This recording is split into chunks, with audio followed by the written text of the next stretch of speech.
Asal-usul perdikan Mataram bermula dari tahun 1549 Masehi ketika Sutawijaya putra Ki Ageng Pemanahan. Maaf, bukan putra Ki Ageng ini seperti konten yang lalu saya pernah terselip lidah mengatakan demikian. Berhasil menundukkan musuh kerajaan Pajang dan sebagai hadiahnya adalah tanah Mataram. Tanah Mataram yang diberikan masih berupa sebuah hutan lebat yang disebut Alas Mentaok. Pada masa dahulu di tanah tersebut pernah berdiri kerajaan Mataram kuno, sebuah kerajaan yang runtuh tahun 929 Masehi. Meski demikian, penyerahan tanah oleh Sultan Hadiwijaya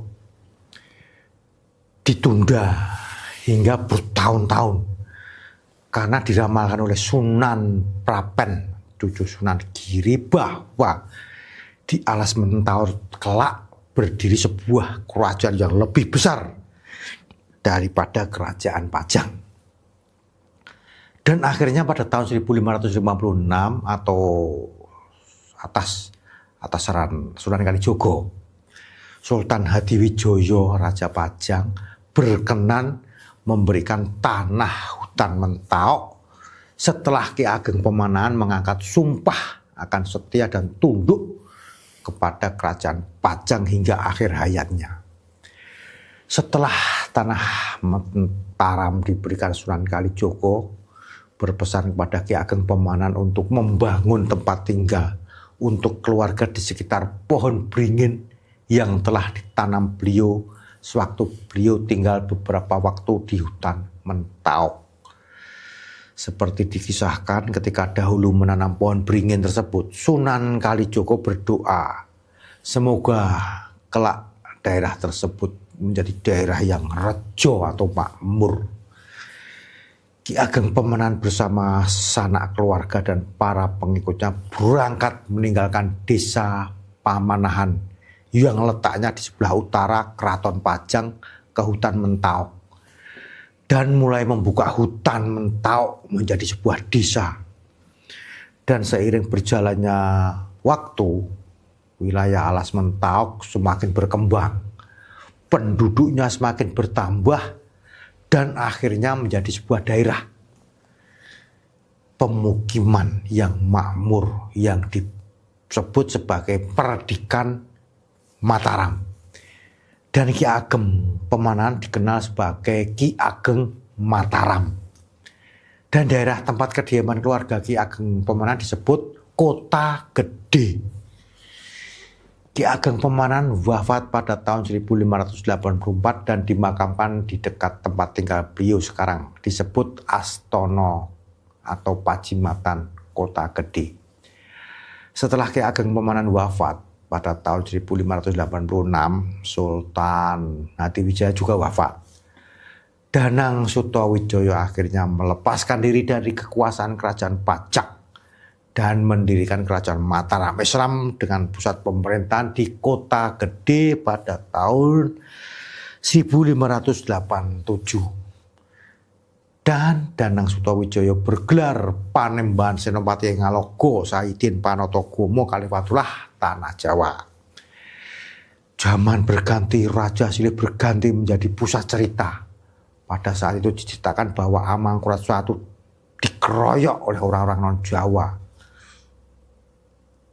Cirebon, Banten, Madura, dan Makassar adalah dalang di balik lengsernya Amangkurat I dari tahta.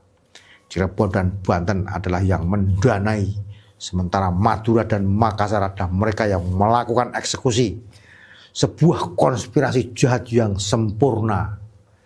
Lantas apa hubungannya dengan kebangkitan Trah Jawa Mataram setelah mereka dicabik-cabik oleh orang-orang asing itu?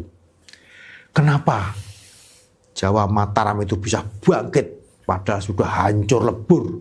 Bahkan bukan hanya bangkit, melainkan sekaligus memukul balik atau serangan balik Jawa ini membuat Cirebon, Banten, pasukan Trunojoyo dan Kraeng Galengsong hancur berkeping-keping juga. Ada teori bangkitnya mereka adalah karena didorong oleh kekhawatiran akan kemurnian Jawa Orang Jawa akan merasa biasa saja apabila mereka dijatuhkan oleh sesama Jawa. Tapi apabila mereka dijatuhkan oleh orang luar Jawa dan juga nantinya rakyat Jawa akan diperintah oleh raja non Jawa, maka jelas ini akan meruntuhkan harga diri. Itulah motif dari kebangkitan cepat itu. Begitulah penjelasan dari para ahlinya. Apabila Mataram berhasil dihancurkan total, maka Jawa akan dibagi menjadi 4. Jawa Barat akan diperintah orang Cirebon dan Banten, sementara Jawa Tengah dan Jawa Timur akan diperintah oleh orang Madura dan Makassar. Maka guna menghindari itu, dengan segala usaha apapun ditempuh Raja Mataram agar tidak sampai terjadi. Nah, pilihan yang tepat untuk menghindari hal semacam itu adalah dengan cara bersekutu dengan VOC. Tujuan utamanya cuma satu, Jawa tidak diperintah oleh raja-raja keturunan asing. Dan rupanya cara ini berhasil. Pada akhirnya Sultan Ageng Tirtoyoso wafat karena kerajaannya hancur, dihancurkan anak sendiri. Cirebon terpecah menjadi 3 kerajaan, sementara Trunojo dan Kalengsong pasukannya dihabisi tanpa sisa. Begitulah kisahnya, semoga bermanfaat walau tak sependapat. Salam Rahayu, berkah Gusti.